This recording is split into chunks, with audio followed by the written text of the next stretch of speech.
to be at work, at school, in my car, and I can still get shot by the police. But I can get shot anywhere. So it is what it is.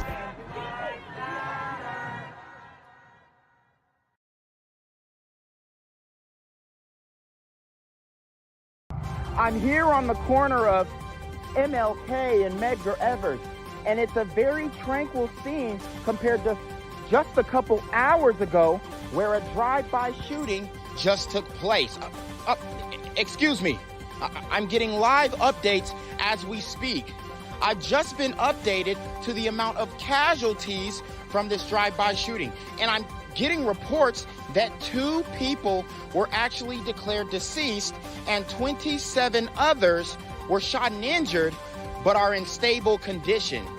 And although we must pray for the families of the fallen, we must also praise God for the aim of the super gremlin. If you want to know more about the victims of this crime, make sure you add BGZM News 17 on Patreon at www.patreon.com/blackgenzmindset.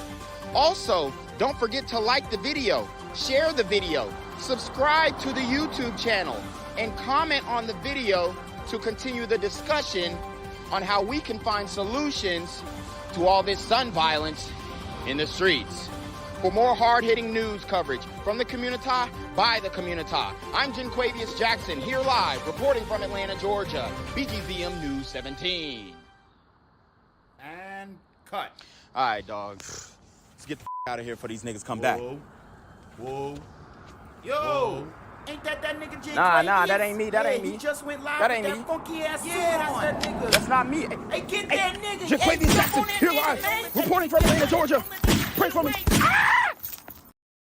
Avenue near Fair Park, a piece of yellow crime tape remains a reminder of a senseless shooting that happened here on Monday night. I'm gonna miss my niece. 21-year-old Asia Womack was shot and killed on this street.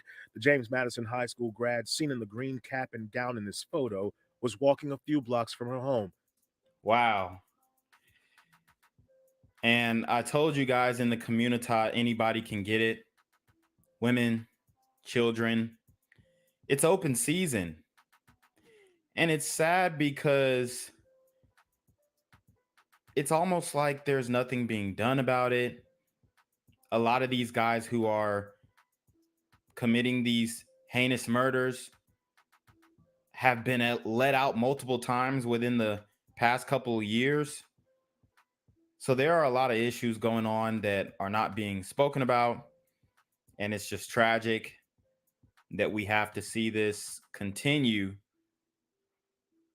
And nobody's really saying anything about it. I'm doing what I can, but honestly, doesn't look like the message is getting out there. Family members believe Womack was killed by someone she knew over a dispute after a basketball game. He needs to pay for what he did because that was senseless, that was uncalled for. Grieving family members are gathering to comfort one another, but it's painful. Oh, because it's my older sister.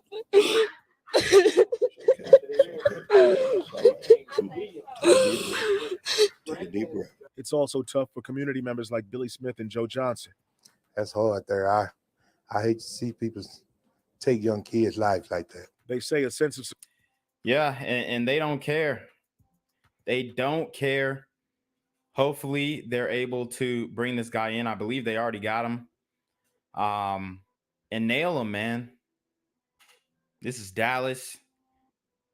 Texas was known at one point for not playing when it comes to, murders especially, but they've gotten a lot more lax. They've gotten a lot more soft as time has gone on. And you'd be surprised. A lot of people think that, oh, if I do something in Texas, I'm going to get fried. And it's not necessarily the case anymore. Security is shaken after crimes like this so close to home. It's just hard to me. I've lost my son in the same situations. The investigation into Womack's killing is happening as police and neighbors in communities across North Texas are preparing to gather for national. But think about that, though. Think about, the mother here. We don't know if she became a grandma. She might have had other kids. But she says she lost her son in the same way. You got generations losing their kids to these super gremlins on demon time. It's ridiculous. I've lost my son in the same situation. The investigation into Womack's killing is happening as police and neighbors in communities across North Texas are preparing to gather for National Night Out events Tuesday night. This was a time of the year where people can interact and communicate with us in ways that they weren't used to. Lieutenant Brad Ricketts is with Mesquite Police. He says National Night Out aims to bring officers and neighbors together under positive circumstances. We have several events at churches, and some are at cul-de-sacs, some are at playgrounds. See, the police, they're trying to do what they can. Unfortunately, the attitude towards police is still in the same condition, if not worse, than it was in 2020. And the only people who are really saying, oh, the police need to do their job are the people who are being affected by these crimes. So it's a it's a doozy, man. Some police and neighbors are optimistic stronger community relationships can happen. Just let us try to get along and try to love one another. That's the way it's supposed to be. As for Womack's family, they're also trying to remain optimistic. We just gonna keep the faith because we know God is gonna work it out. In Dallas, I'm Damon Fernandez. I'm here on the corner of MLK and Frederick Douglass, where a shooting just took place. And as you can see, it's a pretty rough area. So I'm basically risking my life reporting on this madness. So make sure you do me a favor and hit the subscribe button. Like the video, hell, share the video. And make sure you go ahead and leave a comment down in the comments section to continue the discussion on how we can find solutions to all this son violence in the streets. I'm Jenquavius Jackson, here live, reporting from Atlanta, Georgia, BGZM News 17. A 21-year-old woman was shot to death allegedly over the results of a basketball game. The victim's family says the shooter was a friend, but police have not named him publicly as a suspect. The shooting happened. Wow. So it was over a basketball game. They took this sister out over a basketball game, hooping. I guess that midnight basketball ain't really working out. Monday evening in the South Dallas area on Hamilton Avenue, not far from Fair Park. Fox 4's Sean Rad reporting live from DPD headquarters tonight. Sean. Yeah, Steve, police haven't given us the name of a suspect or a motive yet, but Asia Womack's mother tells me the 21-year-old was shot 5 times and killed by a man she had befriended and helped, someone that she called a friend. Hard to understand. Reportedly getting angry over losing a basketball game to a woman and then killing her. And because she was supposedly a friend, even more difficult for this family. Yeah, man. This dude got so mad over a basketball game that he murked his friend. And she was, she probably was a stud. And, y'all gonna have to start packing too. Y'all gonna have to start packing too. Don't just throw the strap in the backpack. Throw the real strap in the backpack, if you know what I mean.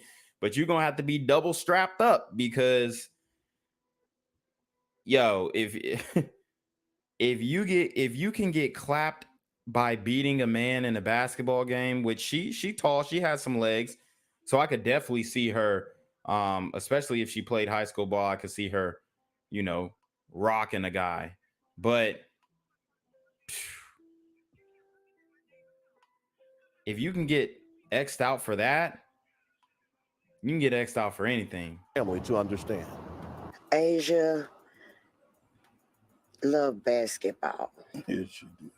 She loved basketball to the point to where she died doing what she loved. And she shouldn't have died that way. A mother mourns her murdered daughter. 21-year-old Asia Womack, killed Monday evening after playing basketball at T.G. Terry Park, just up the street from her home, where family gathered, grieving. This was supposed to be a friend of Asia's. She's eaten with this man, she's fed him, and he turned on her. Yeah, I mean, It's crazy, bro. It really is that bad that you can be friends with somebody and they'll just cross you just like that. Just throw the whole friendship away. I mean, this is a real deal issue in the community. We just did the story on Q Money Xing his best friend out. We did another story on YNW Melly Xing two of his best friends out. We don't stay friends in the community. Somebody crosses the other at one point, and sad to say. And killed her in a vicious way. Womack was a whiz at basketball, playing her high school days at Madison. Monday, family says she was in a pickup game at the park, playing against the guy who is said to have shot her, and she won. The family also says there was trash talk, too. But this... Yeah, I mean, there's going to be trash talk. It's basketball, it's sports, but I guess for this dude, it just hit different that she was a woman and beat him. And she probably, if she really played like that, she played high school ball, she probably knows how to trash talk with the best of them. So it's just sad, bro. This is so senseless. This is so, you become embarrassed, basically. Yeah, the community's got egg on our faces, man. And I'm saying our because shit, I'm included. We got egg on our face, bro. It's like it's hard to really fight for a cause when the biggest cause we need to be fighting for is internal, or fighting against rather. But it's gonna take, like they saying, policing your own, but really just at least cooperating with authorities at the minimum. But they don't want to do that. Because a female beat you in basketball. According to the family, the shooter took his kids and brother home and came back to the park, shooting Asia Womack 5 times. Wow. And she was probably staying out there putting shots up. That's premeditated. That's first degree, because he thought about it, dropped his kids off, said, I don't want my kids to see this, but I'm finna throw my life away. God, that's wild, bro. That's wild. And to me, this couldn't be his first body. That he gonna kill his friend like that, this couldn't be his first body. Cameras at this store, possibly capturing the car speeding away. We're told detectives took the video. Detectives are still working the case. No one is in custody at this time. They've been working it since Monday night, trying to find justice for Ms. Womack. My prayer is that justice be served, that he is found and that he will give up or turn himself in. If you know where he is, where his whereabouts are, please turn him in.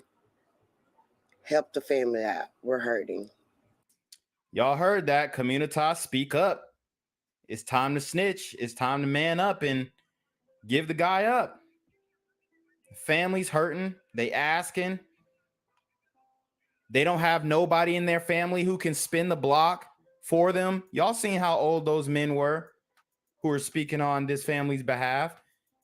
Ain't nobody gonna spin the block for her. This is why I hate when they say, oh, well, let the streets handle it. Bro, the streets can't handle it because she don't got no family members who are like that, quite frankly. So what's she supposed to do now? How's she supposed to get justice now? Okay? The game is rigged and they want it rigged in their favor. These super gremlins are on demon time.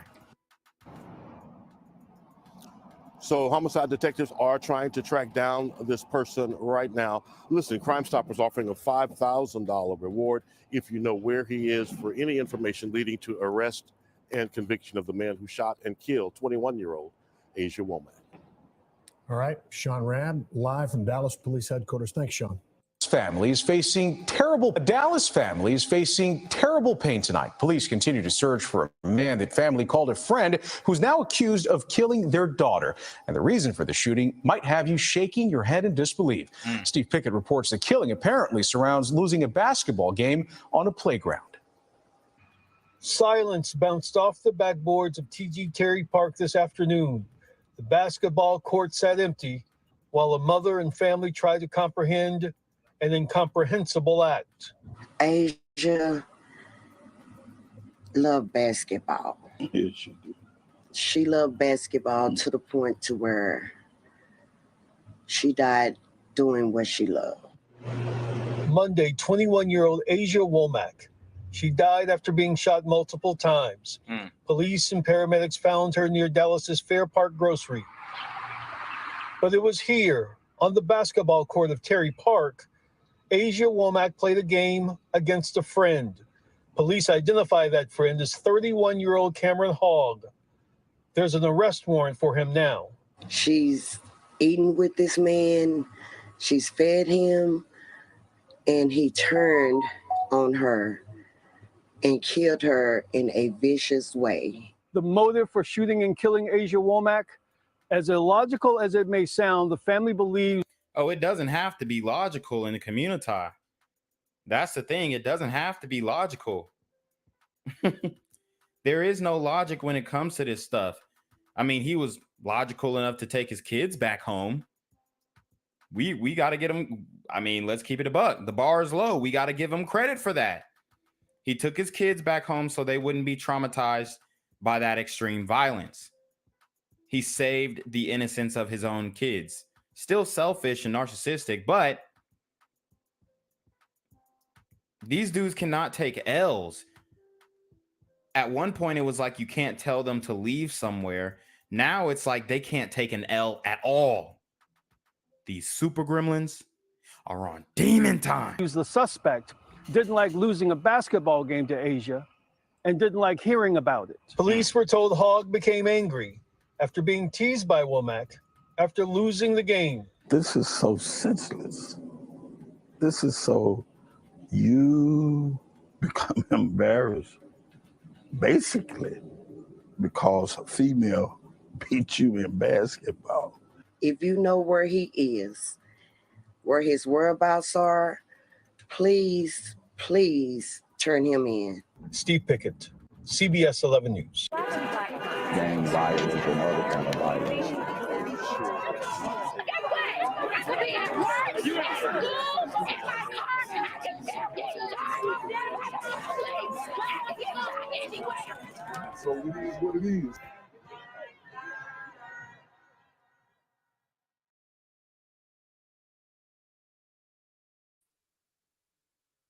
What's good, cyberspace? It's a Black Gen Z mindset. Make sure you go ahead and like, comment, share, subscribe, and let's get into the video.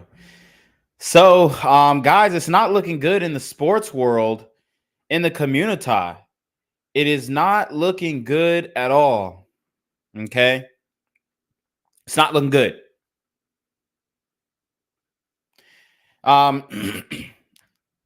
We just had a reminder of what was happening just a month ago in the community as the young lady's life was taken over a basketball game. So now we're going to be covering a brother by the name of Christopher Darnell Jones Jr., who he's basically was arrested for deleting 3 of his teammates and involving himself in a mass shooting at the University of Virginia. So he's a football player. I don't know what he was upset about, but we're going to break it down right now. First thing I need you guys to do is go ahead and like the video. It's extremely important that you guys go and like the video. I'm also going to need you guys to check out the merch. Check out the merch store. Subscribe to the backup channel, BGZM News 17, because you know YouTube is trying to stop the message. They don't want your boy Jenquavius to grow on this platform. It appears, as I currently get the notifications for copyright violations, alleged copyright violations. But anyways, we're going to break down this situation. So buckle up, guys. This one is crazy. Shooting at the University of Virginia. Just moments ago, law enforcement announcing the suspected shooter, this student, Christopher Darnell Jones Jr., is now in custody. 3 students are dead, 2 others injured after an overnight shooting at the school's main campus there in Charlottesville. Joining us now, we have NBC News correspondent Ryan Nobles, who joins us from Charlottesville. Ryan, it's good to see you this Monday. If you can, just catch everyone up to speed here. We know the suspect is in custody, but if you can, just sort of walk us through the timeline. She called. I like when she did like that. Of events. Authorities say that this all started at a school parking garage. Is that correct? Yeah, that's right, Morgan. In fact, it's the parking garage right here behind me. And this was at the end of a long day for University of Virginia's students that were on a campus trip to see a play in Washington, D.C. It happened at the end of the night as they were returning back from this trip. And that's when authorities say the suspect in question, who you say has been put in custody, has been arrested, walked to the back of the bus and opened fire on a group of students, killing. Damn. So hold on. So they're saying that they went to a play and then came back and bruh just started shooting. Let's run that back. Who you say has been put in custody, has been arrested, walked to the back of the bus and opened fire on Virginia's students that were on a campus trip to see a. Correct. Yeah, that's right, Morgan. In fact, it's the parking garage right here behind me. And this was at the end of a long day for University of Virginia's students that were on a campus trip to see a play. So they were on a campus trip to see a play. Washington, D.C. It happened at the end of the night as they were returning back from this trip. And that's when authorities say the suspect in question, who you say has been put in custody, has been arrested, walked to the back of the bus and opened fire on a group of students, killing. Dang. So my man just got off the bus and just started clapping. I mean, what is going on here, guys? What is going on here? We have some of the most insane individuals in this community, and it's showing right now. Notice how the media is not really highlighting these mass shootings. This is a mass shooting on a college campus. This is a mass shooting on a PWI. Okay, a predominantly white institution. This ain't no HBCU. Okay, this ain't Hampton. This ain't Howard. It's the University of Virginia.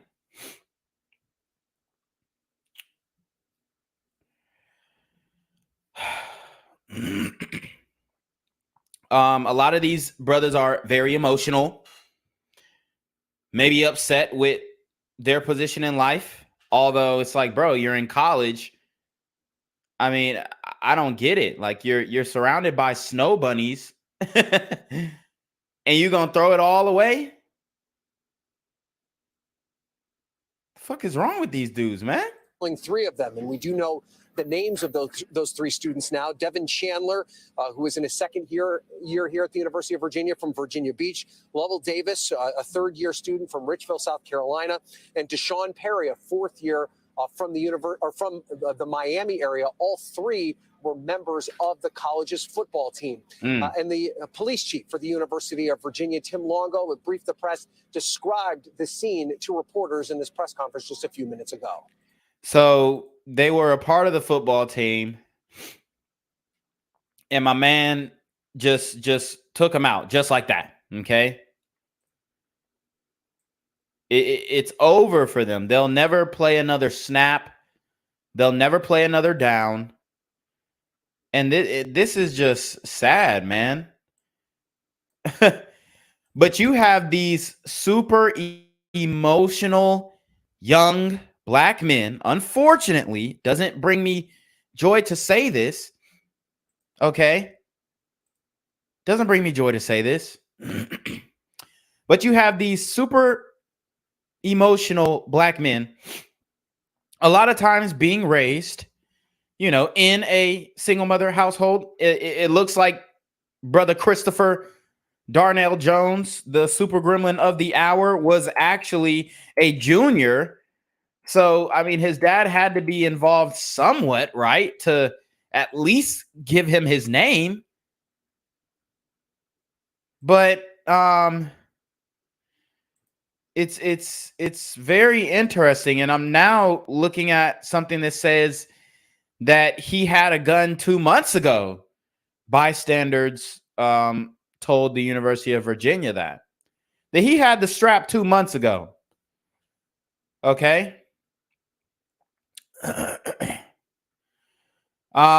So they had known of maybe his possession of this weapon before.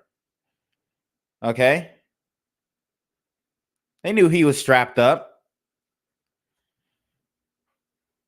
But I guess they couldn't really do much to stop what he was going to do in this instance. Because you do have your rights, you know, Virginia, you can have a strap. But, you know, it's very interesting. Let's see how old this brother was. Just threw his whole life away. Threw his whole life away and deleted 3 others. I'll be getting some more information on this dude. The bodies of Devin and Deshaun, as President Ryan indicated, were found inside a charter bus. Damn. Where they had been for the day, enjoying. So he shot him inside the bus. Didn't even let him get off the bus. Sheesh. A school activity, having a meal together, and coming back to our grounds. And someone amongst them chose to do an act of violence. I don't have to tell you how difficult that is for a family to not know. And this was a tense few hours here on the University of Virginia campus. It led to a campus-wide lockdown while the hunt was on for the suspect. Meant that students here had to shelter in place for several hours. That shelter in place was just lifted about an hour or so ago and was lifted, in fact, before the suspect was apprehended. It also meant that all the classes here on the campus were canceled for the day. It was a pretty dramatic moment, Morgan. The police chief informed that the suspect was apprehended in the middle of that press conference. It shows just how quickly that information came to everyone here in the public, and it's obviously put a lot of people's minds at ease. But now they begin the process of figuring out what was behind this awful tragedy. Ryan, what more do we know about the shooter and his relationship to these 3 victims? We understand he was at one point listed on the football team's roster, but didn't have any playing time back in 2018. Damn, so they did him dirty on the news. They say he listed on the roster, but didn't have no PT. You know, and I can definitely relate to that, okay? I can definitely relate to that. You know, you're playing sports all your life. You're on the football team. You're struggling, maybe battling some injuries. You're not getting no PT. You're not stepping on the field like that. I can totally get that. You feel like you're talented. You feel like there's some guys in front of you who are not as talented as you. But you ain't seeing the field. You know, I was in that same position, but I never felt any anger or jealousy toward my team. Right? It just doesn't make sense. I mean, my man he must have been upset. And they could have been joning on him. They could have been laying it down on him. Who knows? But very tragic situation. I'm still getting more information. We're reacting to this live, y'all. Yeah, that's right. And officials today confirmed that he was a member of the football team in some capacity, but not this year. And the 3 victims that were killed were all current members of the football team. And some of them played in a game here on campus just on Saturday. So it's not exactly clear why there was some sort of a disagreement between the individuals involved. But we do know at one time They were all members of the football team. Damn. And it's like that, man. It is like that out here. You know, and what I will say though, sometimes on these football teams, there's not that much camaraderie. You know, especially in football. I could see basketball. You guys are probably going to be a little closer because the roster is smaller. But in football, I mean, you're not going to remember everybody's name. You're not going to remember everybody's name. And some people, they just feel like, oh, you just another nigga. So they might steal some shit from your locker. Happens all the time. You know, you have a lot of dudes coming from, you know, hood backgrounds, and they might hit a lick on your locker. I mean, it's happened to the best of us. You playing with some guys who come from a shady background, but they got all the talent in the world.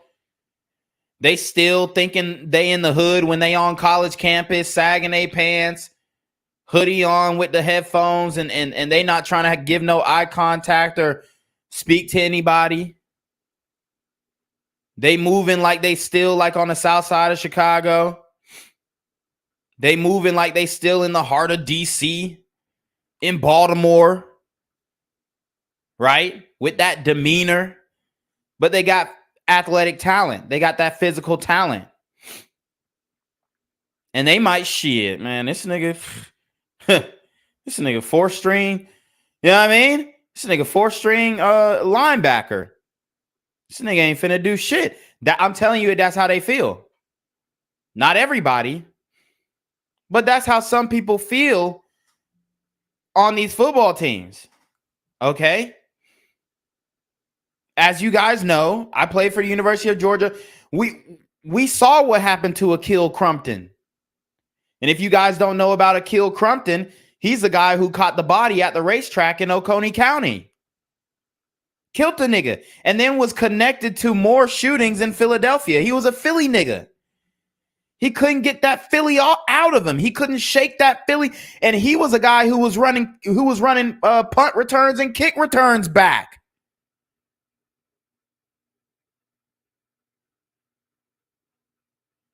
So y'all might be like, oh, well, they're student athletes. They're students first. And I'm going to tell you right now, that's not always how it goes. Now, most of those brothers on these football teams are stand-up individuals. Most of these brothers will give you the shirt off their back.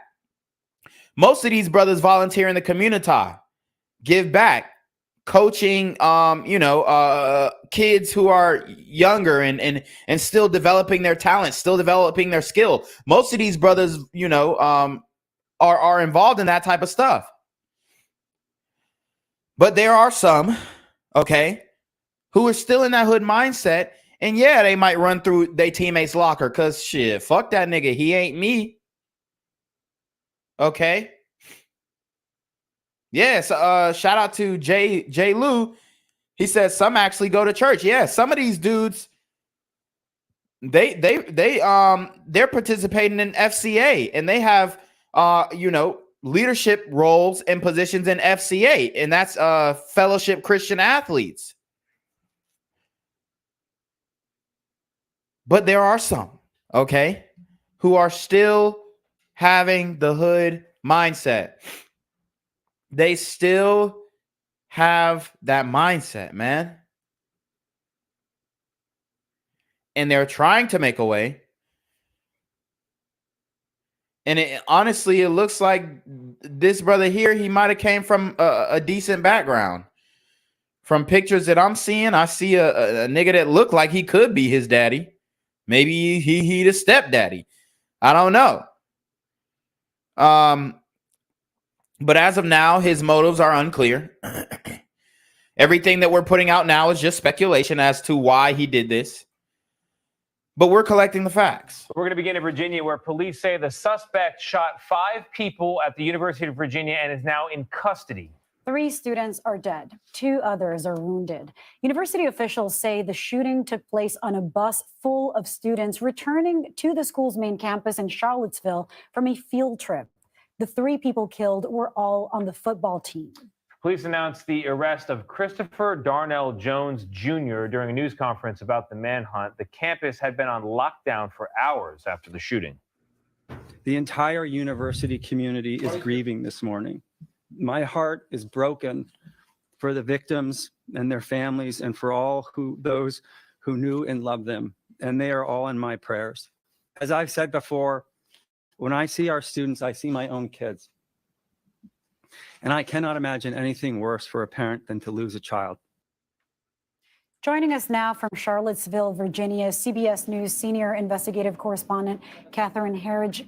Catherine, the suspect is in custody. Of course, I'm sure there's shock and grief. Can you talk to us about the atmosphere over there right now? Well, Lilia, good morning. As we entered the university campus, there was a light to moderate police presence, and it was just as this shelter-in-place order was lifted. I spoke with two students, both juniors, who had spent the evening at the library about a half mile from where I'm standing. And they told me they got the alert to stay in place, and they slept under the desks in the university library for safety. And when I spoke to them, they were very candid, and they said they were still processing what had happened and the tremendous loss of some of their classmates. Regardless of whether they knew it or knew these people or not, they understood the impact. And I think it was really sinking in that they've practiced these safety measures so many times, but this was an occasion where it was really necessary. Catherine, what more do we know about the suspected shooter? Well, Tony, I think we came into that news conference a short time ago, and there have been a lot of discussion about a shooting in a parking garage, which is just over my shoulder. What we learned in that news conference is that this attack apparently unfolded on a sort of coach or charter bus that had just returned from Washington, D.C. from a university field trip to see a play, and that two of the football players were killed on the bus. A third was fatally injured and died in hospital, and then two others were also injured. We learned a lot more about the suspect in this case, Christopher Darnell Jones. What's really got my attention is that he was known, he was on the radar of university authorities and their police force here as part of what they call the threat assessment team.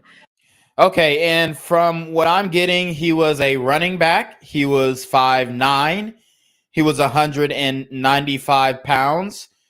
And I'm reading an article here, and just to give you guys a background, we'll just skim through it real quick. 3 people were killed and 2 others were injured in a shooting at a parking deck at the University of Virginia last night.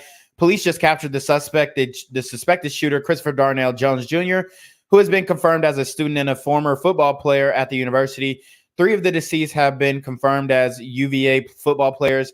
Get the latest inside. A manhunt was underway after a shooting at the University of Virginia left 3 people dead and injured 2 others. And they're saying, excuse me, Christopher excelled academically in high school, earning the title of Student of the Year twice at Verena. So it looks like he went to a school called Verena. All right. Yeah, so it looks like he went to a school called Verena High School, I guess. Let me see. Yeah, in Henrico, Virginia. Honestly, I'm trying to see if this nigga got a highlight tape. See how good he was, man. Because I mean, shit. Y'all, I know y'all remember that movie, The Gridiron Gang. He might be good for a gridiron gang situation. Yeah, I mean, I'm just kidding. But nah, seriously though. Damn. Now see, every time you look the nigga up now, like you're never gonna find anything. Let's see if we can find a highlight tape on Huddle or something. Oh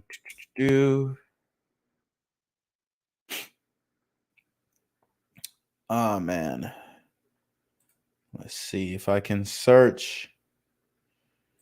Damn, man. We'll come back to that. and that there was Shout out to Truth Matters with the $5 super sticker. Oh, say like We appreciate your contribution, brother. an incident in September of this year where it was reported that the suspect discussed possessing a weapon. They said they followed that lead, they ran it down. They couldn't seem to speak to anyone who had actually seen the weapon. And then we were also told that there was a separate hazing incident. Not a lot of detail there, but they said that investigation was. Uh-oh, so there was a hazing incident. So he was bullied, I suppose. He was bullied. They hazed him. Now, when we talk about these hazings, could this have been, I mean, y'all know how, I don't know if he was trying to join a fraternity or something like that, but y'all know how these hazings can go. Some of them can be in the form of physical abuse, beating you up, jumping you in, blood out, kind of like a gang, right? And then some of it could also be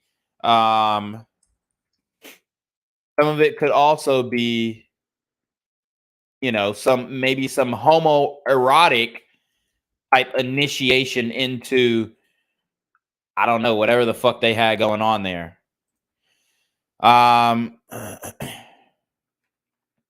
So you never know. It's not looking good, especially for the victims. Maybe he felt like he was a victim. Maybe he felt like he was pushed to the edge. Y'all know how, like, when it comes to bullying, we all know, like, I mean, there's no level of bullying like in black schools. I'm gonna tell you that right now, and y'all may not like that. That may upset you, but from being a person who volunteered with the Boys and Girls Club and, you know, graduating from a predominantly black high school, there's no bullying that compares to that type of bullying. I mean, it's physical, and then it's verbal, and then it's just like, you know how niggas be laughing. They gonna laugh at your ass forever. You know what I mean? Like, you're gonna be the butt of every joke unless you fight about it. That's really what it is. You have to beat somebody's ass so that they stop making fun of you. Now, I'm not saying that he was justified in what he's doing, but we don't know what type of level this bullying was. Like, what if they, you know, gave this nigga a what's the a swirly where they slam his face into some dookie infested toilet water, then put a broomstick up his ass. I mean, you never know what could happen. You never know what could happen. I'm telling you, these hazings are brutal. There was a hazing incident with the Kappas. Okay. There was a hazing incident with the Kappas on UGA campus. And this was 2014. Okay. So, and they were all suspended. And let me pull up that story. I'm gonna pull up that story because this is something that happened when I was at the University of Georgia, 2014, and I knew these individuals who were involved in the hazing. Kappa Alpha Psi fraternity suspended for hazing violations, and I know all of these brothers right here. This brother right here actually went to high school. He went to the same high school that I went to. So as you can see, they're calling them out by name. Cortland Jones, Robert Ellis, Ugo Okeke, which sounds African, and Nick Pope, the guy that I went to high school with, were all members of the Zeta Iota chapter of Kappa Alpha Psi at UGA before it got suspended from campus for hazing violations. Kappa Alpha Psi fraternity incorporated suspended the University of Georgia chapter of the fraternity until January 2017. So they were suspended for 3 years. The Kappas were suspended from UGA for 3 years. Okay. Following an internal investigation by the national organization and the UGA Police Department, Eric Atkinson, assistant vice president for student engagement, said the investigation, which occurred during the spring semester, found allegations of hazing committed by fraternity members. We became aware of possible hazing allegations in January, Atkinson said. We interim suspended the group pending an investigation by the UGA police and the Kappa Alpha Psi national headquarters. And I'm going to tell you what, on campus, they were still throwing parties. They were still Kappas, but they weren't sanctioned by the school. So they were still on campus. They were still doing the little shoulder rolls and shit. And there were instances where they may have been using intimidation tactics to stifle the investigation. Okay. So it was very tense at the kickbacks that year, to say the least. We became aware of possible hazing. The organization concluded its investigation in April 2014 and suspended the chapter from activity. We have respected their findings, and we will welcome the fraternity back to campus when it's appropriate after the length of that suspension. So I just wanted to kind of give you guys an idea of, this hazing happens, and it happens on these campuses. And it's not just black frats, okay? I'm not singling out the African-American frats, but I'm just saying, the hazing is real. Closed because the witnesses failed to cooperate. So we came into that news conference with really a couple of headlines. Number one, if you just look over my shoulder there, I think you can see what we believe to be an evidence van, and right behind that we think is the bus where the shooting took place and 2 of those football players died. And that second, the suspect was someone who was known to the threat assessment team here on campus. And if you saw that news conference, there really seemed to be a palpable moment when the police chief Longo, sort of a sense of guilt and sort of letting this community down, given what's unfolded in the last 24 hours. So you hear he was on a threat assessment watch. So it sounds like he wasn't a victim. He probably, was a perpetrator, maybe even participated in these hazing activities. I'm not really sure. I'm not completely sure, but if he was already put on watch, he was already acting out, then this, could have possibly been prevented, right? Could have been prevented. A lot of questions to come from that community and from parents, I'm sure. Yeah, knowing sure. this. Yeah. All right, Catherine, thank you very much. Wow, man. So very scary day for students at the University of Virginia. The man caught 3 bodies. He murdered 3 black men. I don't see anybody speaking out about this. We'll go to Twitter. We'll see what Twitter's talking about, right? We'll see what Twitter's talking about. But these stories are very much unreported. So guys, make sure you like the video. We have 91 viewers in the chat right now. Make sure you like the video. Make sure you like the video, guys.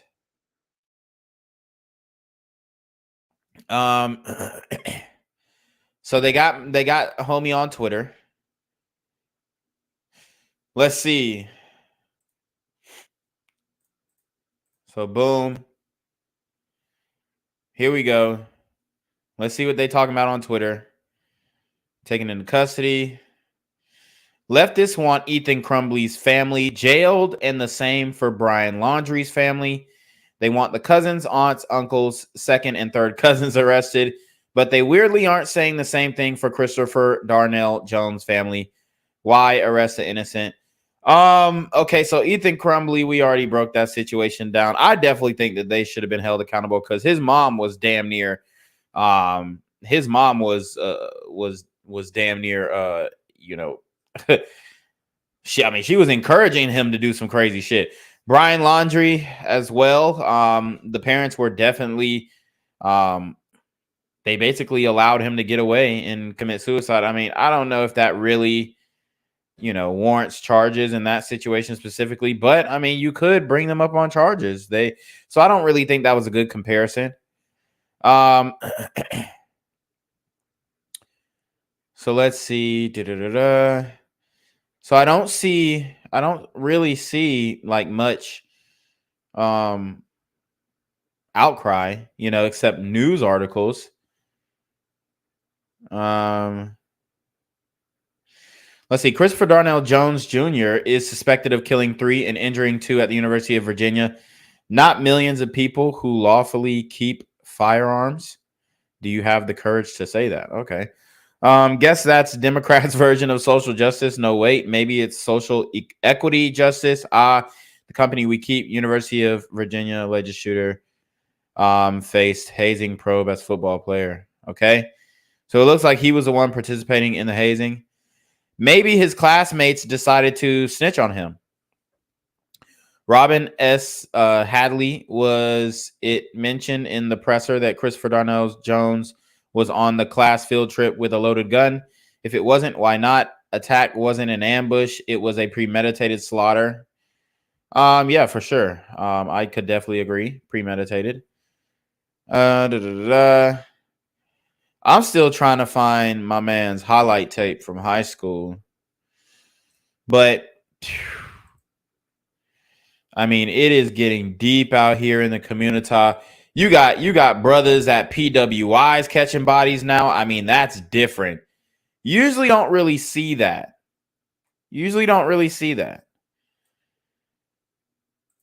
God, but hey, that just goes to show everything that I've been saying. These super gremlins are on demon time. Big story this Monday morning, the deadly shooting at the University of Virginia late last night, and the massive search continues for the gunman accused of killing 3 people on campus. Our Bob Barnard live on the scene in Charlottesville this morning. He joins us with what we know so far and the feeling down there as you're finally on the ground there, Bob. Yeah, Holly and Steve, it's kind of eerily quiet this morning, and that is because the shelter-in-place order remains in effect at this hour. We're just down the hill from the shooting scene. You see a Charlottesville police cruiser here, and just up the hill here is the Culbreth Garage, which is the scene of the shooting. It's right next to Cars Hill Field. This is the soccer complex right here, and we just saw a medical examiner's van just leave the scene here. But besides that person on a bicycle there, it's been very quiet here this morning. Again, the gunman is still out there, has not been apprehended. We can show you his picture. He is Christopher Darnell Jones, a UVA student, a former football player. He was on the roster as a freshman 4 years ago. He is from Petersburg, Virginia.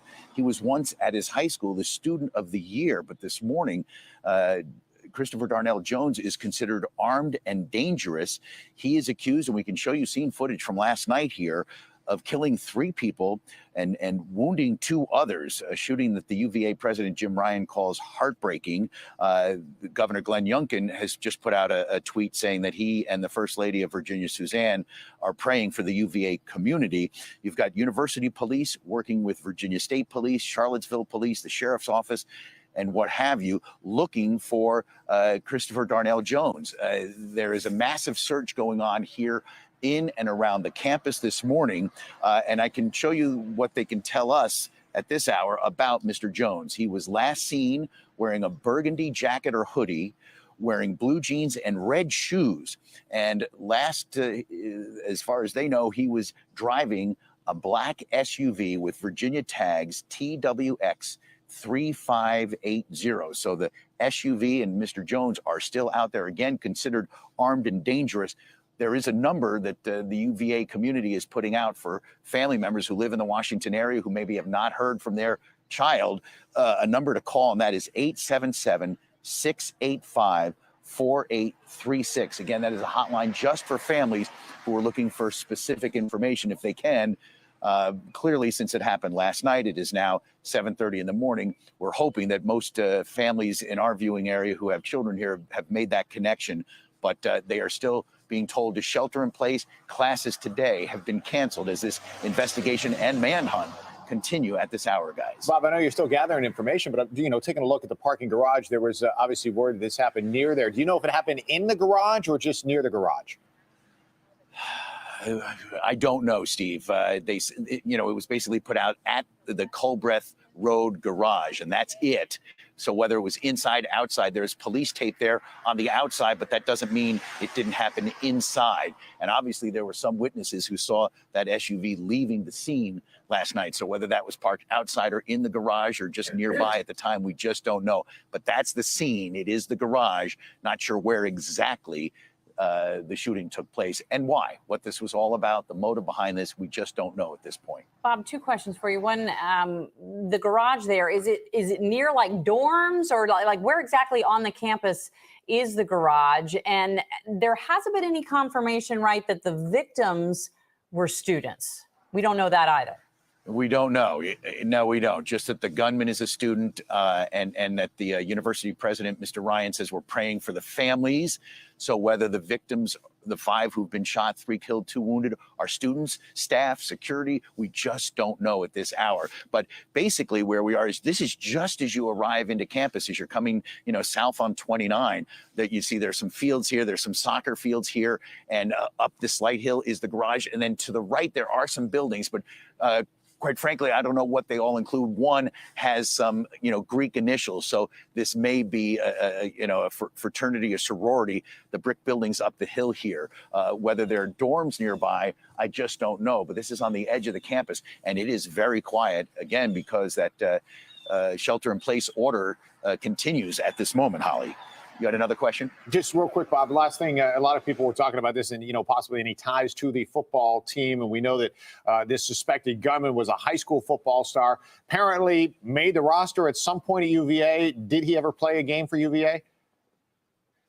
We don't believe he ever did. He was a freshman on the roster in 2018, so that's 4 years ago. Damn. So there you have it. I mean, sheesh. My man deleted a few former teammates. It's ridiculous. But was still currently a student as of this fall, according to the university. Yeah, he was a 5'9", 195-pound linebacker and running back out of Petersburg, Virginia. We believe he was a walk-on football player, never saw any action as a freshman, and we don't know if he made the team in subsequent years. But again, he was a student athlete from Petersburg, a scholar. He was, I think, twice student of the year at his high school. So what's happened here in the last 4 years? You got to believe he's about probably 22 years old. They haven't said specifically, but and what led to the shooting here, we just don't know. All right, a lot of questions still, of course, and a very tense situation down there as that shelter in place stays in place. Bob will be there as well, working the story. Thanks, Bob. We'll check back in a little bit. All right, in the meantime, we're going to. Oh man. Shit crazy. This dude was obviously off his rocker for sure when it comes to decision making, at least. But hey, maybe he can blame it on CTE. Maybe he can blame it on CTE. Oh, man. In fact, in September of 2022, our Office of Student Affairs reported to the multidisciplinary threat assessment team that Mr. Jones, they received information that Mr. Jones had made a comment about possessing a gun to a person that was unaffiliated with the university. In other words, a third party. That reporting person, again, unaffiliated with the university, to the best of our knowledge, never saw a gun. The comment about Mr. Jones owning a gun was not made in conjunction with any threats. The Office of Student Affairs followed up with the reporting person and made efforts to contact Mr. Jones.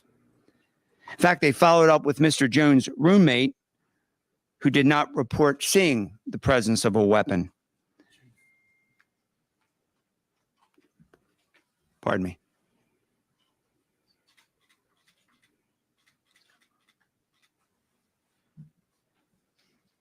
Thank you, Captain. We just received information the suspect is in custody.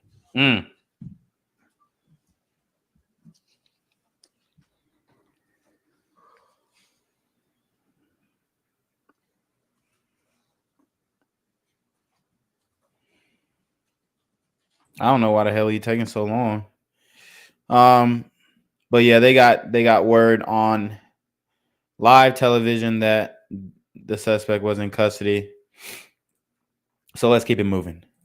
Joining me now, ABC News' Faith Abube, who's live there in Charlottesville, right there on the University of Virginia campus. So, Faith, what more are we learning now about this suspect? Anything about him, how they found him, all the details? And good afternoon to you, Kira. You know, that sigh of relief that the police chief was talking about, it is reverberating all across the campus here amid a really difficult day for UVA and the Charlottesville community. You know, the shooting suspect is now in custody 12 hours after that horrific shooting last night. It's still an active scene behind me. Authorities are still here gathering evidence. Authorities tell us that they received word of that shooting just after 10 o'clock last night. When they arrived, they found multiple victims with gunshot wounds on a bus full of students. The bus had just returned from Washington, D.C. There was a field trip for a class. They went to D.C. to see a play, and this was part of the university class. It's unclear at this point whether the suspect was enrolled in that class and was on the bus on the field trip, or if he wasn't, how he got on the bus in the first place. But 3 of the victims that he allegedly shot did die. 2 others are still in the hospital. They were injured. One of them is being treated. He's in critical. That person is in critical condition. At this point, the school has not identified the 2 other injured victims, but we do know that they have identified the suspect, Christopher Jones. As you said, he is a student here at UVA. He turns 23 years old this week. And he is a member, or he once was a member of the UVA football team, but according to the athletics department website, he never actually played in a game.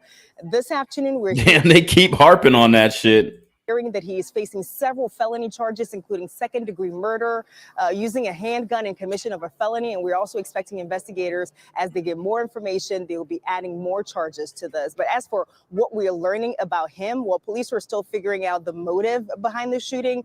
We're still learning some new details about him. Apparently, this is not the first time he's encountered authorities. According to police, he came to the attention of the UVA threat assessment team just this fall. He allegedly made a comment about having a gun to a person who was not affiliated with the university, but he didn't actually make any threats, according to police.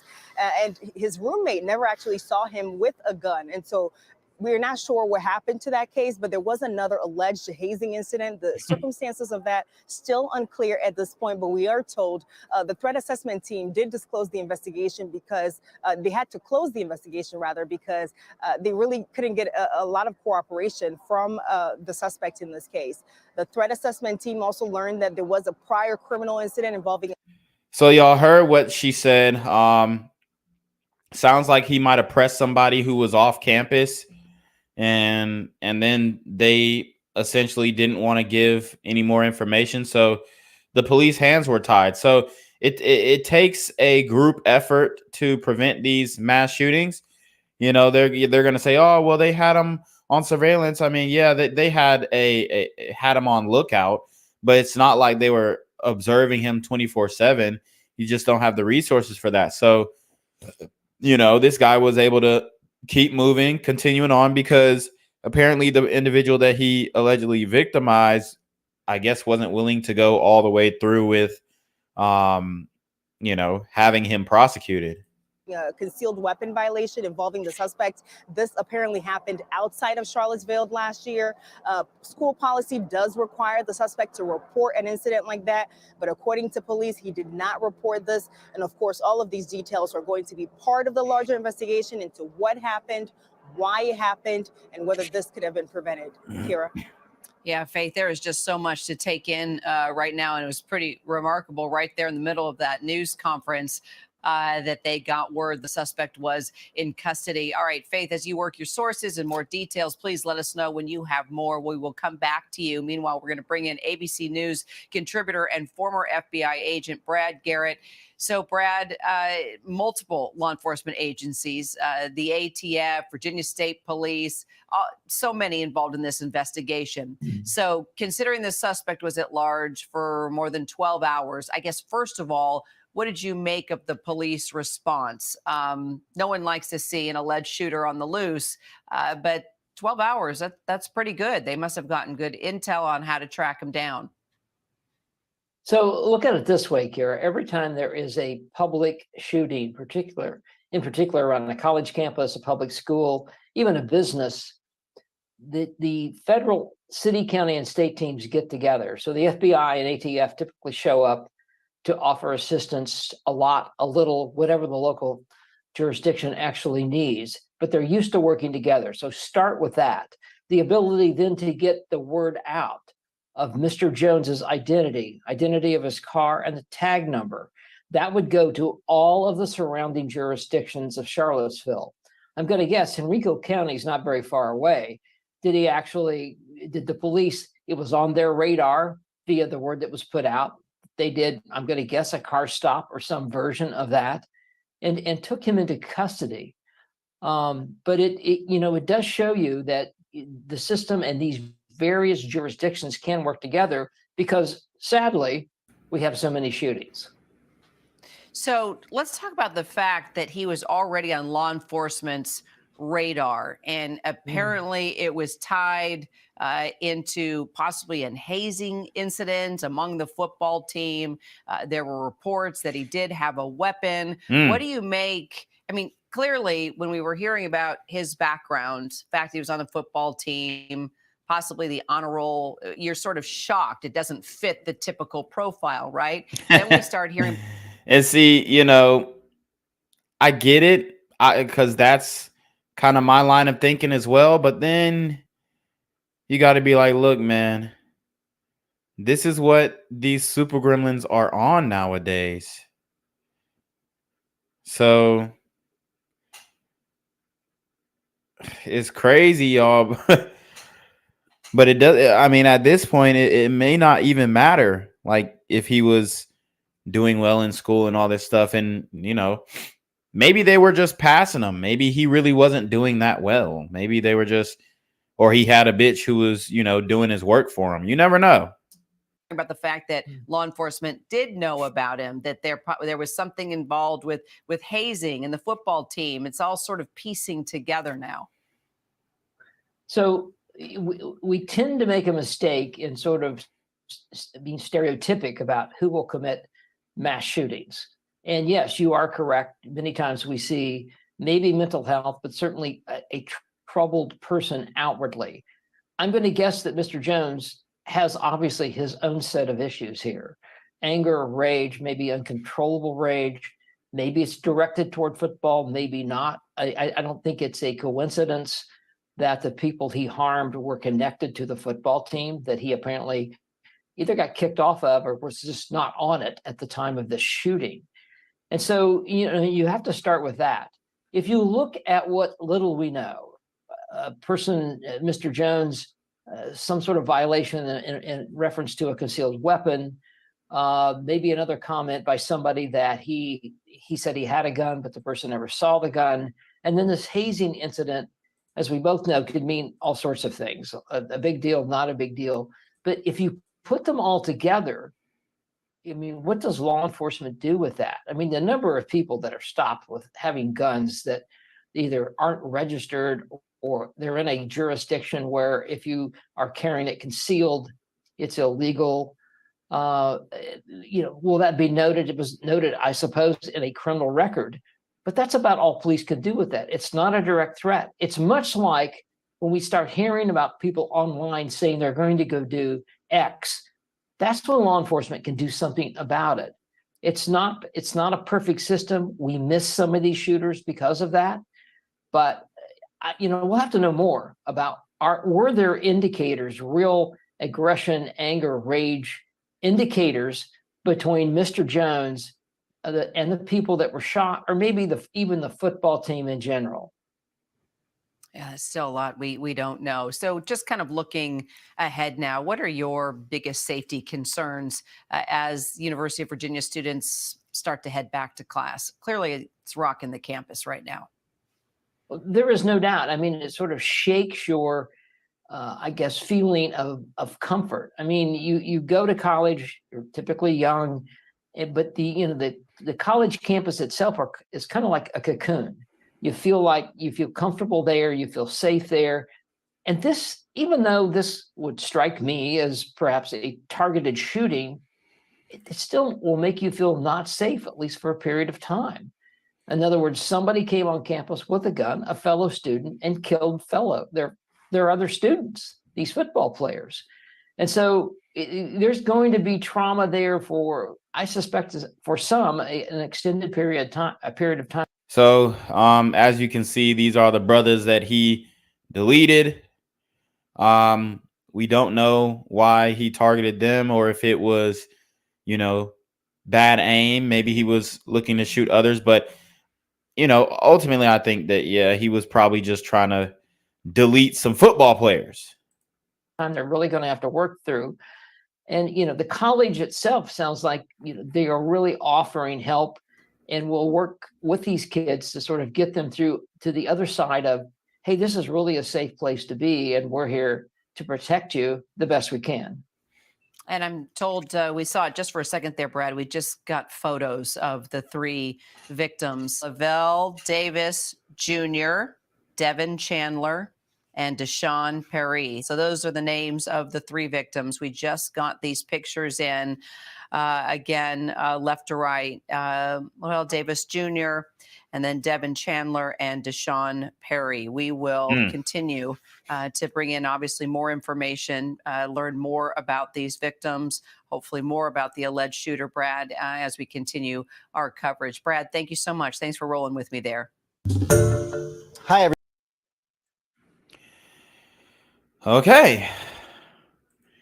So, we actually have officials from the University of Virginia, and I guess the authorities holding a press conference about this here shooting. So I want to break that down as well. So let me just share the screen with you guys real quick.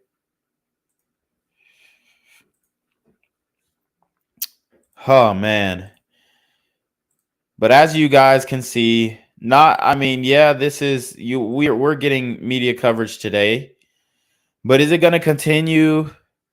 Are we going to get any follow-up? Are they going to harp on this like they harp on, some other shootings?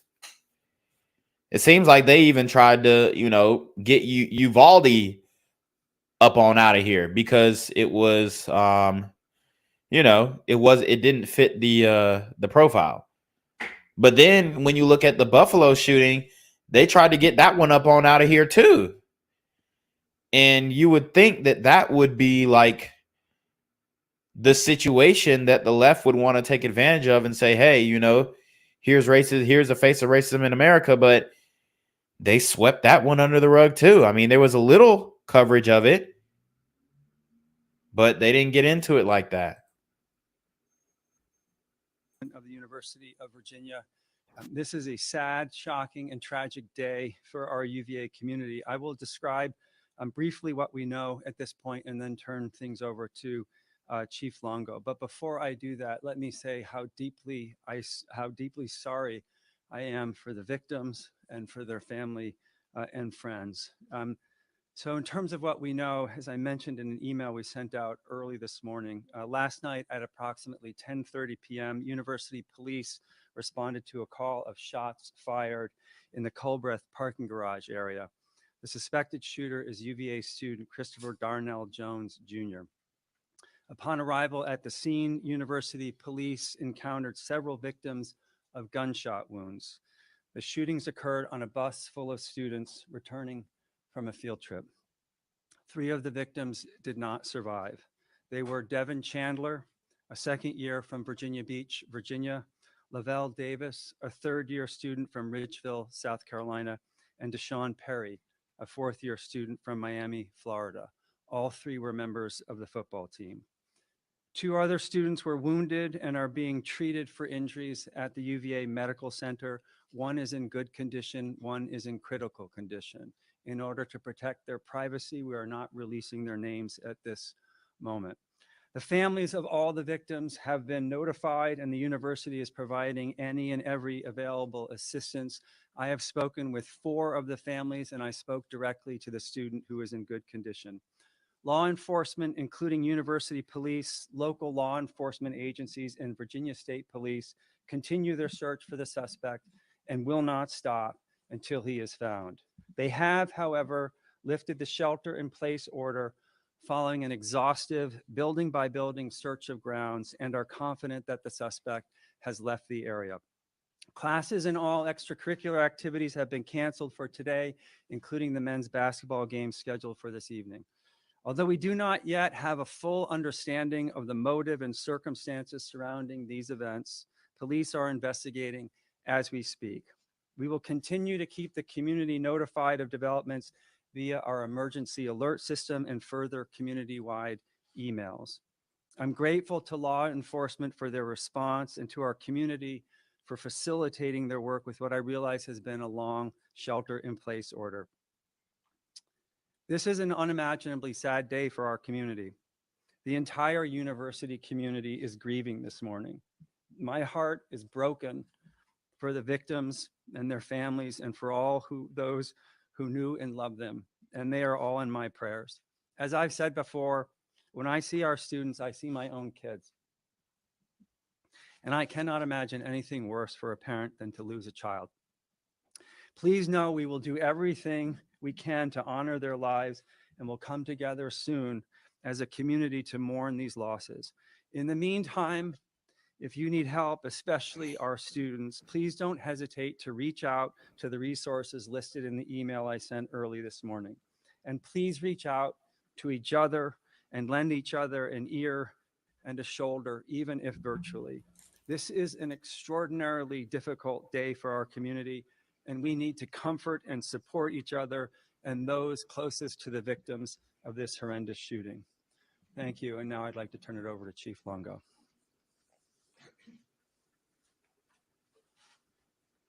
Thank you, President Ryan. Damn. You'll know. This has been an incredibly long evening, very tragic circumstances for our university community, for the city of Charlottesville, the county of Albemarle, the Commonwealth. It's especially tragic for a small number of families who we've had to break some really bad news to. And some of you tried to reach out throughout the evening, and we didn't take your calls. I apologize for that. One or more of you might even got hung up on in the midst of chaos, and so I apologize for that as well. When this call came out just after 10 o'clock last night, about 10:16, and we knew the circumstances, we immediately initiated an emergency alert. Everyone with a UVA email address and a cell phone number that we have access to gets that alert, and that alert is sent out by our Office of Emergency Management. It's updated every 15 minutes, which is as much information as we can provide. And since 10:16 up until just about 30 minutes ago, our students were sheltered where they were, and more than 500 of them were sheltered in buildings throughout grounds, studying in libraries, classrooms, and other places. And they've cooperated with the directive that they received, and we're very grateful for that as well. And fortunately, we've been able to lift that alert. As President Ryan mentioned, we, thanks to the partnership of our City of Charlottesville partners, County of Albemarle, the Virginia State Police, our federal partners, the ATF, the FBI, the U.S. Marshal Service, a host of law enforcement officers who came to us to help secure a scene, search for evidence, process that scene for evidence, and now secure our grounds. While we did the exhaustive search to the very best of our abilities, we're reasonably confident that the person responsible for this tragedy is not on our grounds. But make no mistake about it, we will find him wherever he is and bring the resources of every federal law enforcement agency in this nation who has the capacity and the ability to look for him beyond our boundaries. And if he's in the Commonwealth of Virginia, the people that are standing behind me will engage in that search as well.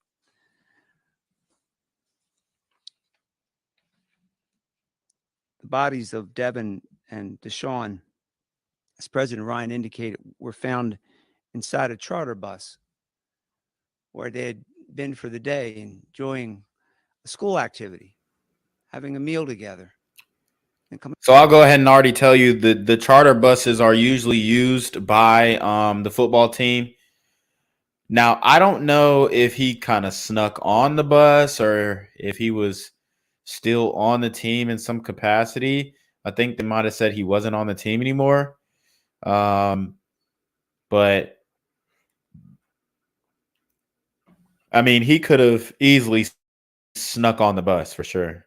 Coming back to our grounds, and someone amongst them chose to do an act of violence. And we found them dead inside that bus.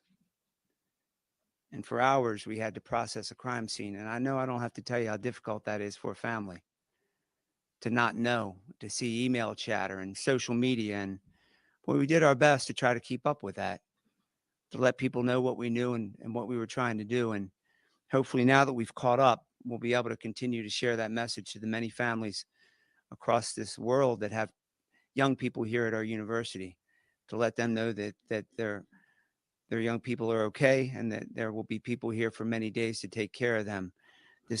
I mean, this man made the whole campus hot. He made the whole campus hot, y'all.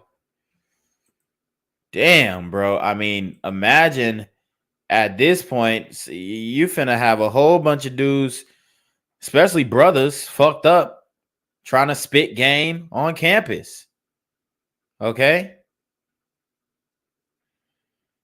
You gonna have now what the Snow Bunny's gonna think downtown at the bars. It's finna be fucking dry as hell for the next 6 months. Strong law enforcement presence that you've probably seen on our grounds for the last several hours, represented by the agencies behind me, will stay here until we're reasonably comfortable that this person is in custody. Well, in addition to our local, state, and federal partners, with the talents and the skills of our colleagues in the medical center who have been with us throughout this journey and will remain with us for the 2 students that we have there seeking treatment. We deeply appreciate their efforts as well. We've secured arrest warrants for Mr. Jones.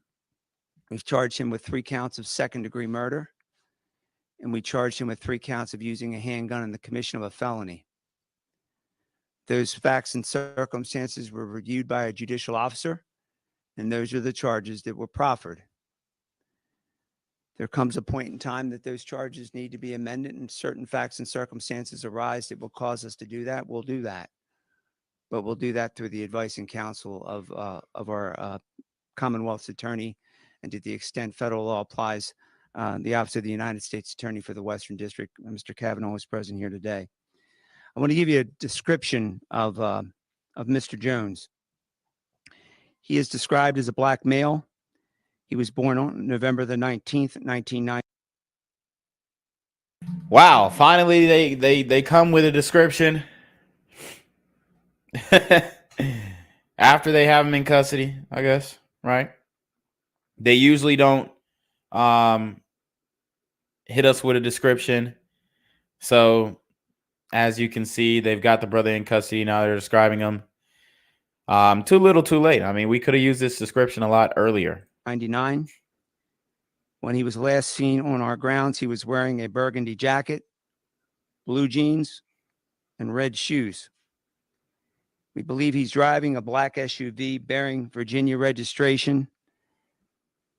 T as in Tango, W as in Whiskey, X as in X-ray, 3580.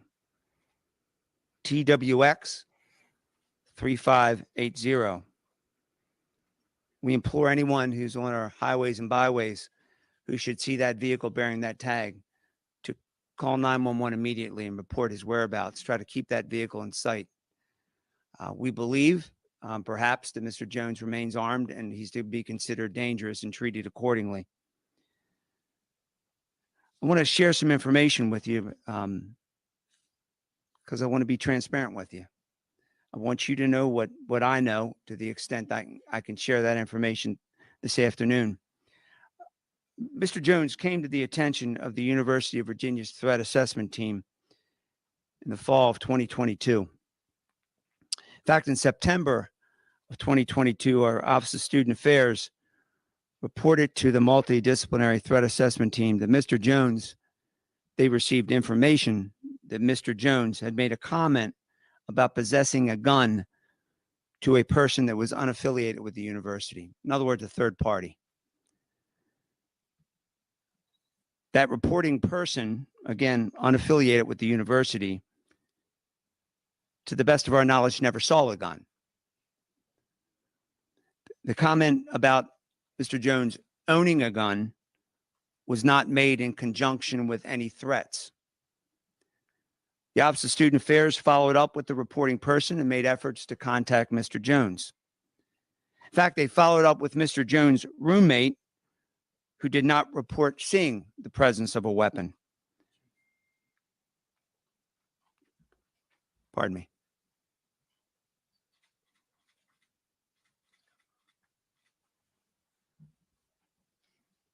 Thank you, Captain.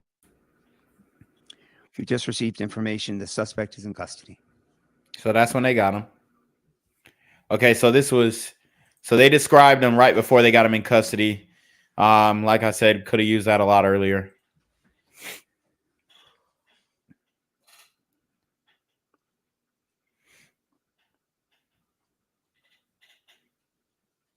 Come on now. Man, taking his time. I don't know what the hell he's reading. Maybe an update? Just need a moment to thank God. Breathe a sigh of relief. Mr. Jones also had come to the attention of our threat assessment team because he was involved in a hazing investigation of some sort. I don't know the facts and circumstances of that investigation. I know that it was eventually closed due to witnesses that would not cooperate with the process. See, you heard that we could have got him on hazing. We could have got him on hazing earlier, but witnesses would not cooperate with the process. Community, this is on you. This is on you. I know it's out of PWI. Community, this is on you. This is the no snitch rule. This is the no snitch policy working in full effect. We could have got him on hazing, y'all. Put him on academic probation. Could have suspended him from the university. Could have booted his ass back to his hometown. But guess who didn't want to cooperate? Guess who didn't want to work with authorities? See, now it's all coming together. At first, I'm thinking like, whoa, so y'all had him under investigation. What happened? Why weren't we able to do something with that? So he was under investigation and they didn't want to cooperate. Go figure. But through the course of the threat assessment team's investigation, we learned of a prior criminal incident involving a concealed weapon violation that occurred outside the city of Charlottesville in February of 2021. What's interesting about that case is he's required as a student at the University of Virginia to report that, and he never did. And so the university has taken appropriate administrative charges through the university's Judiciary Council, and that matter is still pending adjudication.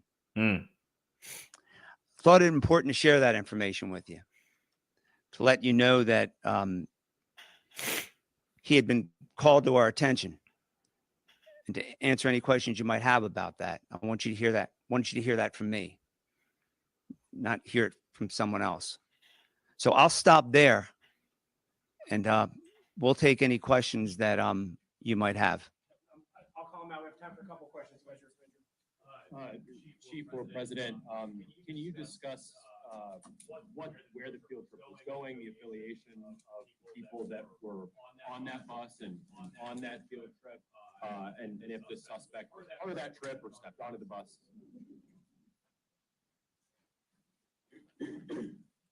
Thank you for the question. The information we have at this time is that the field trip was associated with a class, and the individuals that have been named were part of that trip to see a play. So there you have it. Field trip was associated with a class to see a play in DC, and that's all they have. That is to see a play associated with the class. So it was a class field trip. In that class, or I do not have those details. Do you know what class it was? I do not. what play it was? I'm sorry? You know what play it was? I do not. We're seeking out all of that information. As you can imagine, the students are Damn, she don't got quite shit. traumatized by the tragic events. In Washington, D.C. I do not have the exact location. We are finalizing. God damn, she don't got nothing. What the fuck? Why did look this dude right here? He's like, why the hell is she even up here? She don't got no damn information. Clout, somebody get y'all clout chasing ass auntie up from man. Look, all of that. So the play was in Washington, D.C. Yeah. See, he's like the play was in Washington D.C. She didn't want to answer shit. I do not know that. No, I don't. Somebody get y'all clout chasing ass auntie off the damn screen. Let the professionals handle this. I have not been shared that information yet, and it will come a point in time when we will share that information, I'm sure, but now is not the most appropriate time.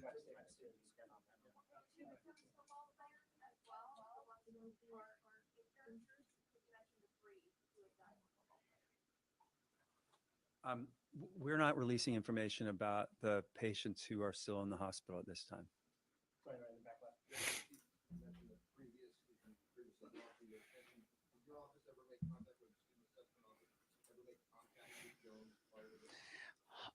I can't speak for student affairs. The University Police Department had no contact him with this. The University Police Department is one of many people that's on that multidisciplinary threat assessment team, and we provide some of the background with respect to individuals to come before that team. But to my knowledge, we did not have any contact with Mr. Jones with regard to that incident.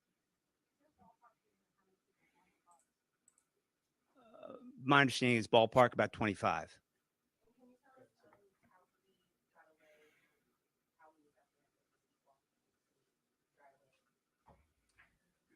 Don't know how he got away or how it was that he fled the scene, and I don't have information with respect to how he. Shit, I mean, he was a fucking all-American running back. That nigga took off. He used his damn feet and ran. Shit. He said, I ain't making plays on the field, so I got to make plays here. That's how he got away. He was apprehended.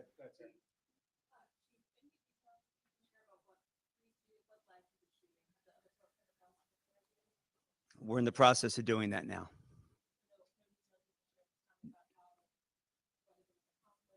Yeah, not at this time. When and where did the third victim die if the two were found dead on the bus? Third victim was transported to the medical center and died there. Damn. Do we know Mr. Jones's status? At one point, he was on the football team. He was still a student here as of this morning. Was he still affiliated with the football team? He was still a student, but to my knowledge, he was no longer on the football team and hadn't been on the team for over a year. So he wasn't on the team anymore. Hadn't been for a long time. A year, apparently. Man, I mean, bruh was very tight about not getting no PT. But we'll find out the real motive. Obviously, we're being tongue-in-cheek here, but God, I mean, it seems like these super gremlins are just snapping out of nowhere over essentially nothing. The two other victims were students. Two more. Go ahead and the walk up. Did students know at all who the suspect prior to this? Was there any relationship? I don't know to what extent they had a relationship with him. I don't know that for sure. Final question, Ryan. Chief, you personally have been involved with so many tragedies that have happened here in Charlottesville. If you could just talk, I don't know if you've been able to process those feelings at all, what this community has been through over the past decade or so, and how this impacts all of them. I don't know that I've really had time to process that to the extent that you speak of. I can tell you that the people that are standing behind me now,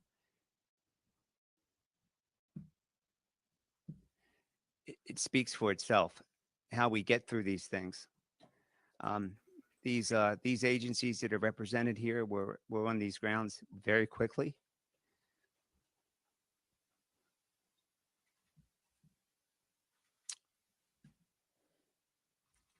I'll try to do better next time.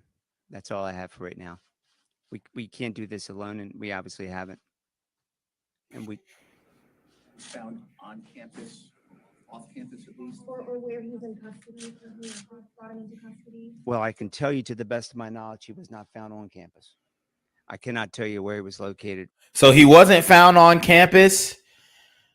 Hey, he might have had connections. He might have shit. I'm going to school in the university, but I'm also tapped in with the hood niggas. So I got somewhere to lay low after I catch 3 bodies. You never know, man. Some of these guys are not what meets the eye, apparently, right? They say he was student of the year at his high school and all this good shit, but you see what he's doing. You see what he's doing out here. Or where he was taken into custody or where he's located now. Shout out to PL Sandridge with the $10 super trap. They say, "Dear BGZ, it's just the cesspool. Hope you are well." Hold on. Hello? Where we at? Oh, you want to know where I'm at? We outside! Hold on. Yeah. That's what it is, man. That's what it is. I mean, they acting a damn fool, bro. It's crazy out here. We'll have more information on that. Thank you all very much. We'll have more information as we have it. Thank you all very much for coming today. So that's it. We're going to get an update on, another brother who actually got shot. And I think he is a former Baton Rouge athlete. So we're going to break down another victim who didn't pass, but was involved and got clapped in the melee. And I'm Elizabeth Val. We begin tonight with new details about the deadly shooting at the University of Virginia. We know these 3 student athletes behind us were killed after returning from a class trip. 2 others were hurt, including this former Baton Rouge football standout. Police Corville joins us with what we've learned in all of this.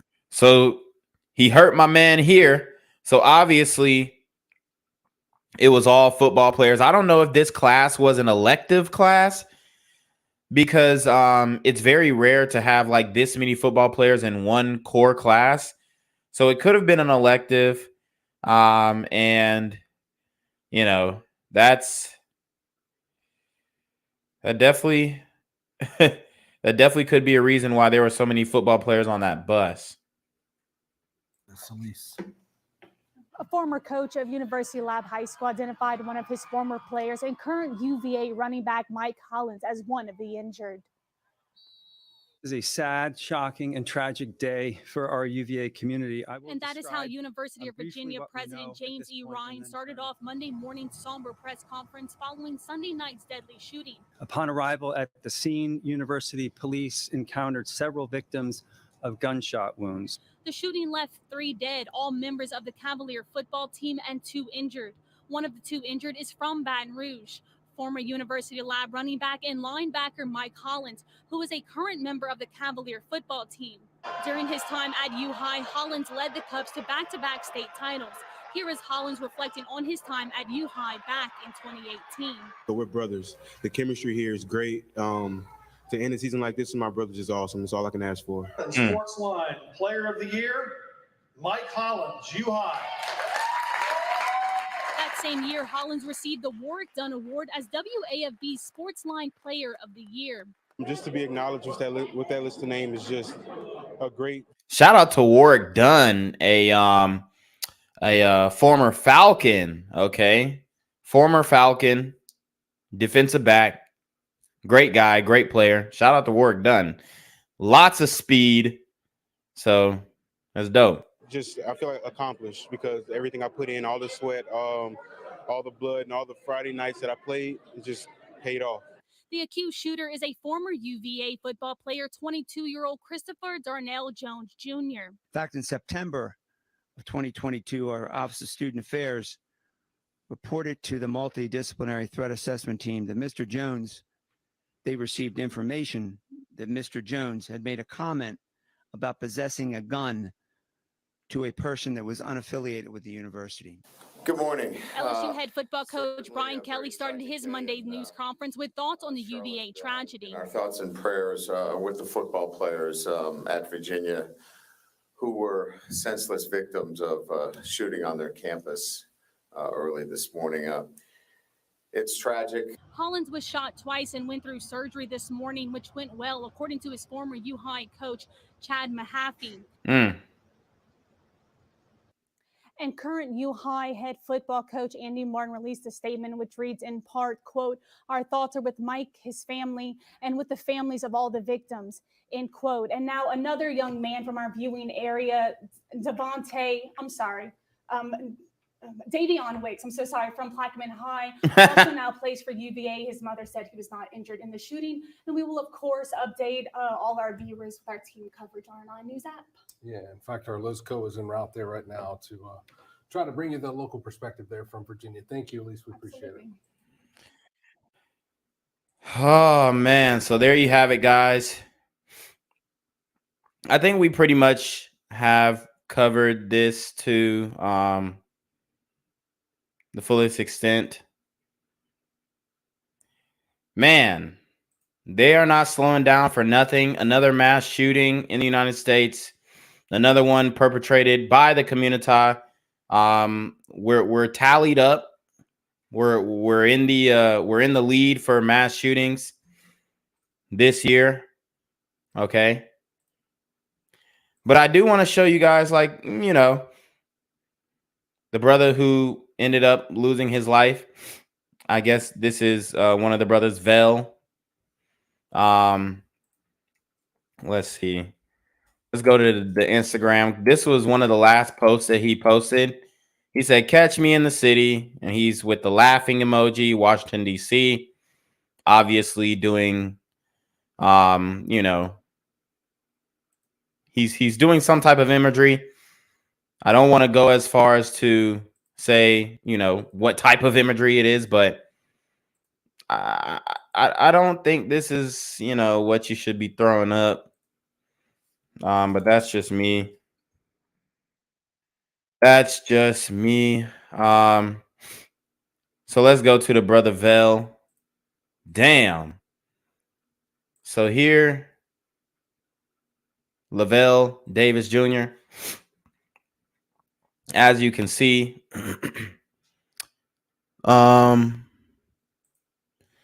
looks like he was getting the PT. Okay. He was on the field. Had some really athletic catches, it appears.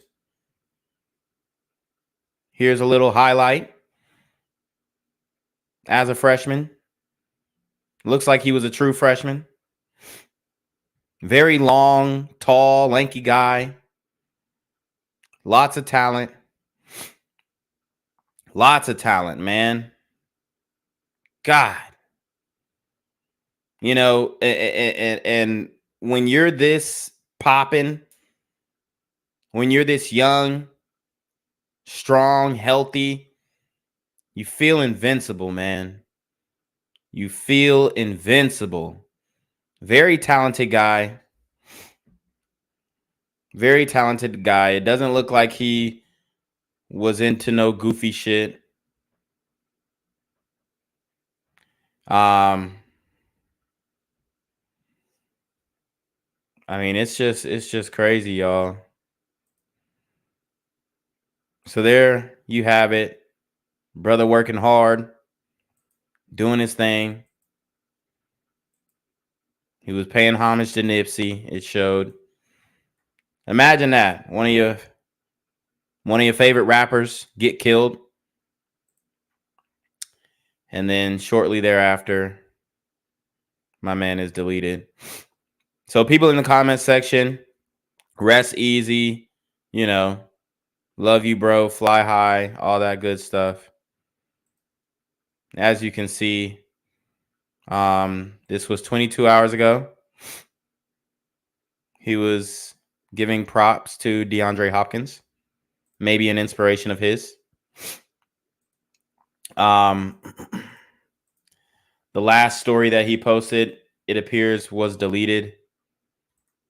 He was throwing up a gang sign, but I don't think he actually was in a gang. I think that you know, it's a popular thing to do this in sports. You know, even though I don't necessarily agree with the imagery. It is what it is. Now people are embracing that. Like, they do this when you make a 3-pointer, and then like they do that with the gritty, like the dance, all that stuff. So, you know, it now has become popular culture. Even though earlier we were told that this sign right here meant white power. It was a white supremacist hand sign. Okay? It was we were told that this was a white supremacist hand sign, but now my man is like throwing it up, you know, one eye imagery, you know, all that kind of stuff. Y'all guys know what we're about here. You know, he's definitely throwing up I mean, it could be a blood sign, it could be a, you know, a 3-pointer. It could be a lot of things. Could be satanic imagery. You never know.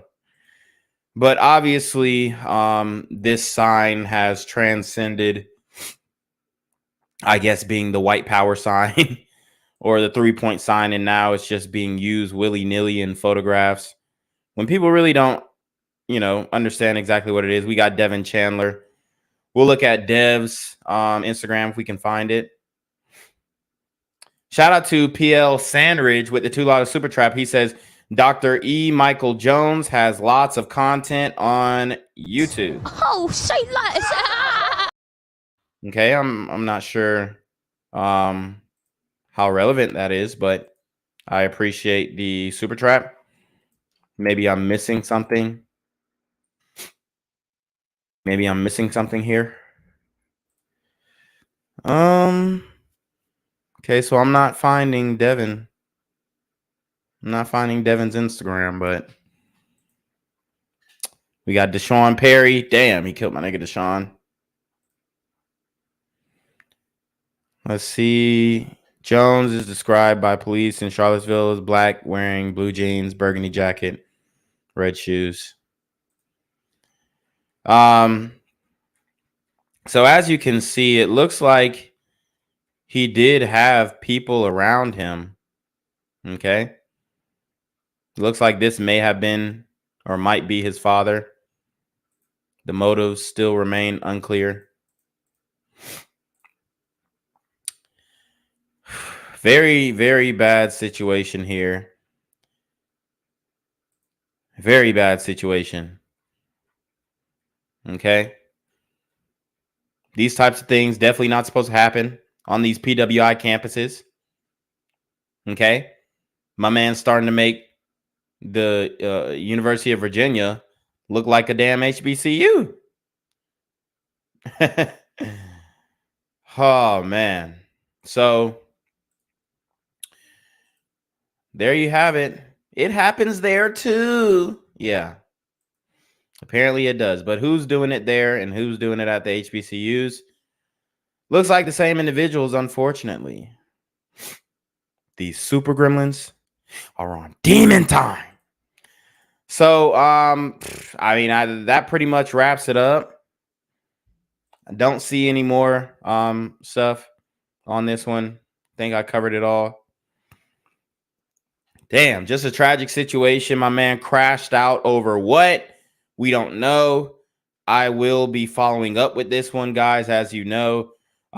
Make sure you guys check me out on BGZM News 17, which I will show you how to do really quickly. So as you can see, we are streaming live. And you can just go into the description and click this backup channel. And then if you want to grab the merch is the last link. Also, my PayPal Cash App. Join the Discord, guys. Join the Discord for more open conversations. You know, more open conversations. We are definitely working on the Discord, sharing different stories.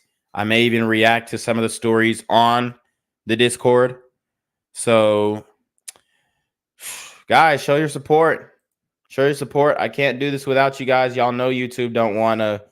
They ain't rocking with me right now. It seems like they're upset with your boy. Trying my best to keep the content going. But anyways, you already know what it is, man. It is the Black Gen Z Mindset, a.k.a. BGZM News 17, a.k.a. Jenquavius Jackson. And we are going to go ahead and send it to Jenquavius to take us away. Great stream, guys. Appreciate you guys coming. I'll let you know anything new, any updates that I get. I'll definitely want to break down some more information about this, especially if we get a motive. But hey, you already know what it is. Be safe in these streets. Peace.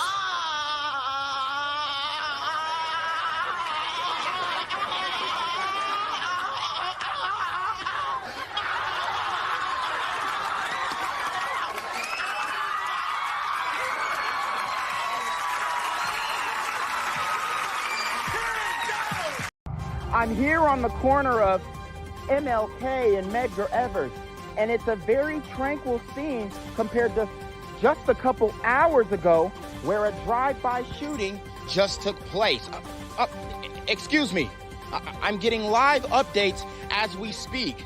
I've just been updated to the amount of casualties from this drive-by shooting, and I'm getting reports that 2 people were actually declared deceased and 27 others were shot and injured but are in stable condition.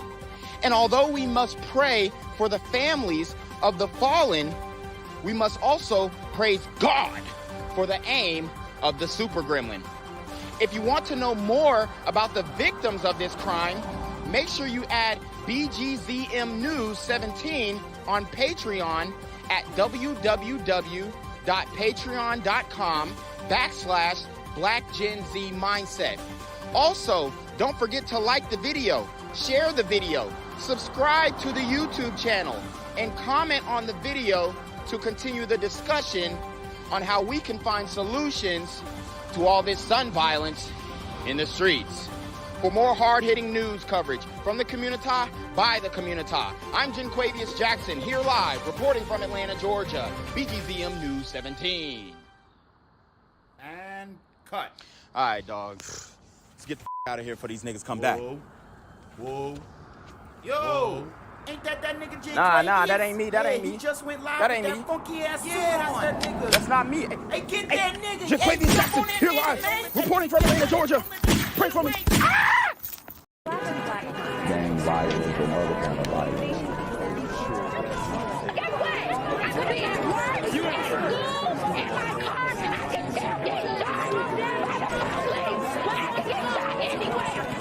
So it is what it is.